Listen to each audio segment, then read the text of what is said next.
All right, so a lot of you guys are wanting to know what's going on with the MPC software beta because some of you guys actually like to use it, and hopefully I can answer some of you guys' questions today. Bolo!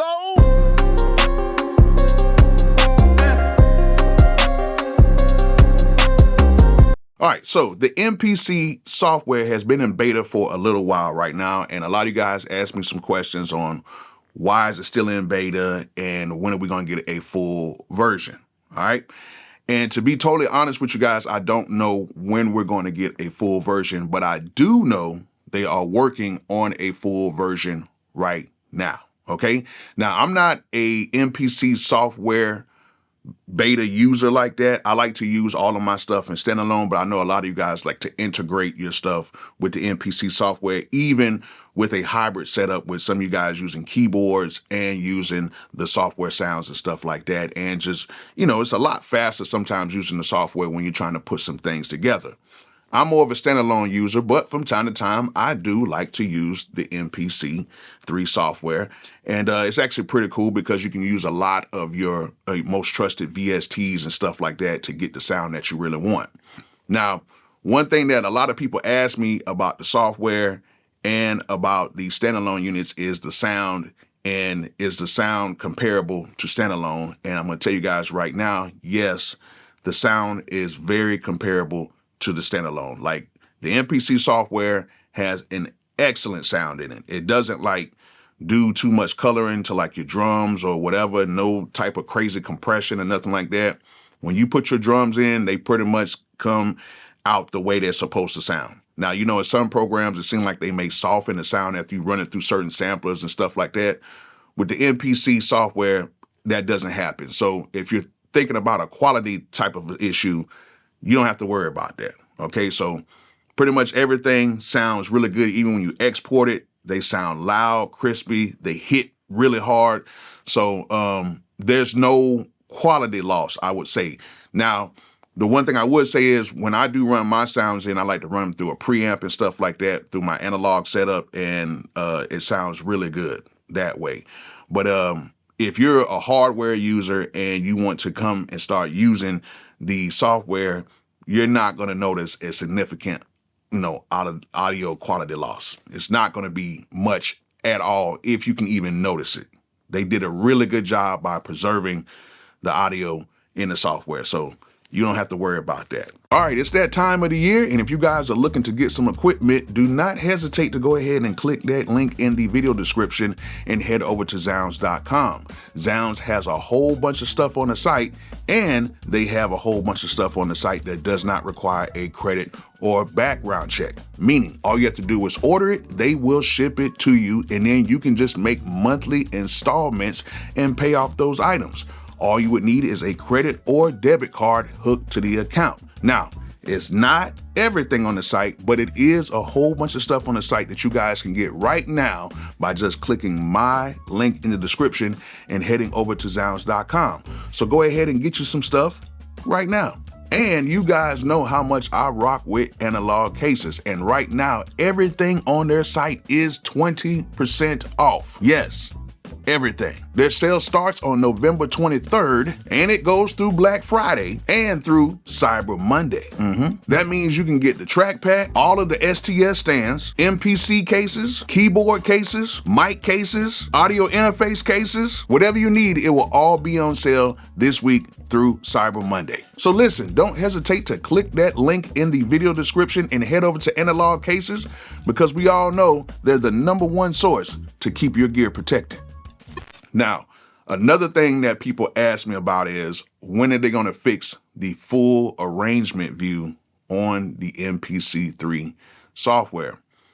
And they're going to do it with possibly the next big update, which could be very soon, or it could be a few months out. So just hang in there. Okay, I know a lot of you guys are like, oh man, the software should be done already. Why is it not finished? It's a lot of stuff that goes into getting this thing right. And the thing about it is they want to make sure that they get it right, not just put out another beta and it has a whole bunch of issues. So right now they're addressing a lot of concerns that you guys have. So a lot of people who are out here writing in, saying, hey, this is what we need. This is what's not working right. They are taking all of that stuff very seriously, and they are trying to get the MPC software up to where it's running, and it does not have, I would say, a lot of flaws, which it really doesn't right now. Like, just to be honest with you guys, it really doesn't have a lot of flaws, and it does have a few things, which no program is perfect, but they do have a few things that might not work the way you want them to work. However, I think the biggest thing was a lot of people wanted to see the arranger view so they can go ahead and arrange their beats in a linear fashion, just like how you can do on the MPC hardware units and standalone, which you can do the arrangement in there. And if you have it connected to your MPC software, the arrangement view does show up on your MPCs, on the hardware units. It just doesn't show up on your computer units, but you can still use everything the exact same way. If you want to edit certain tracks, you can still edit your tracks and everything the same way on the software. You can still see it, but you just won't be able to see all of your tracks in the arrangement view. So that's like the big thing about it. Other than that, everything right now is working fine for me. I've tried it out. Everything is running pretty smooth on my computer. I have an M1 Mac. It's the maxed out version. I haven't had any issues with it. I don't have an M4. I was going to get one, but a lot of y'all were just telling me just to hold off because I didn't really need it at this point because I haven't had any issues with my M1. I haven't used it with any of the newest software that Apple has came out yet. I forgot what I got, but I don't have the new version of that stuff. I try to hold off from updating my Apple computers because, you know, when you do that, boy, it'll throw everything off. But other than that, everything on my computer is running smooth. All of my VSTs and everything are working. I know a lot of you guys who are new to the MPC software side, or just new to the MPCs, period, you guys are having some issues in the software with some of your plugins and not pulling up. What I try to tell everybody is don't just use the VST folder. Make sure you guys go ahead and click the audio unit folder because some of your plugins may not pull up as VSTs. They may pull up as audio units.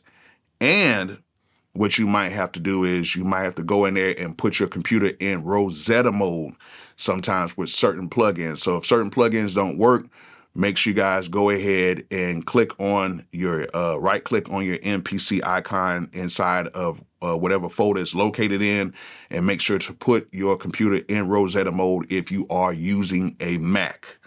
I don't know about PCs because I don't use PCs anymore, but I know on a Mac sometimes you have to put your Apple in the Rosetta mode for certain plugins to pop up. So that's a thing that, you know, you might have to do from time to time. I know I had to do it on the older software, on the 2.15 MPC software, but on the new 3.0 software, I just went ahead and put it in Rosetta mode just in case, and it's been running pretty smooth. And then even now, I don't even know if I even put the MPC 3 in Rosetta mode. I can't even tell you, but the plugins and stuff that I do use on my MPC 3. Whatever, I think it's 3.6, 3.5, 3.6 software, it works really good, okay? So it's not really much to be concerned about. You guys who are getting started, it's not going to be perfect, but it is very much usable. Now, you know, for us who have been using this for a while, we know how to do workarounds and certain things like that. But I know one of the main things was being able to see your arrangement inside of your actual computer and, you know, on your actual computer screen rather than being able to see it on your actual MPC. Now, there is a few things that I hope that they do add. And one of the main things is I hope that we are going to be able to move our MIDI information much smoother in our arrangement view once they do this update. And I hope that we have like container boxes around the MIDI, just like every other program. When you produce on it, you have your MIDI information, but they're kind of like in a container like box where you can just click and drag and do whatever you need to do. I hope that would be much easier right now we have MIDI on the tracks. They're not in like containers or whatever. So it's kind of tricky to move things sometimes. And then I'm just hoping that they can just kind of make it more of like a traditional linear way, just like how you can move your MIDI and your tracks and stuff like that, like on FL or like Logic or like Cubase or Studio One, and all those type of programs where they have the MIDI containers, you can just copy and paste and move stuff around and arrange much faster that way. Another thing is the programs are basically independent per track. They really made this very much like a traditional DAW when it comes to using the MPC software. So it's not like the old way where you can just skip through your programs and stuff like that. They really made this on a track-to-track basis when it comes to using your programs on here, like using your drum programs or whatever type of programs that you made in here. Is pretty much like a DAW. So it's not going to be like how it is on 2.15.1. The new 3.0 does it differently. Now, do I like it that way? I'm going to be totally honest. I wish we could have it the old way, to where we can kind of like scroll through our programs like how we used to, the old way. But I understand why they did it. They want to make it a more cleaner setup when you're producing, because that stuff can get real messy after a while. But, sometimes, producing gets messy. And I'm actually cool with it the old way. So if they could make a way to where we can use it the new way or use it the old way, that would be very cool. Because I know a lot of my producer homeboys, they like it that way. I haven't really noticed the difference, but at the end of the day, that's what they like. And then once I kind of went through and I kind of seen what they were talking about, I was like, oh, okay. Yeah, that would be kind of dope. But as of right now, we don't have that, and I understand why we don't have it that way. But other than that, that is pretty much about it when it comes to the MPC software and the potential updates, whatever.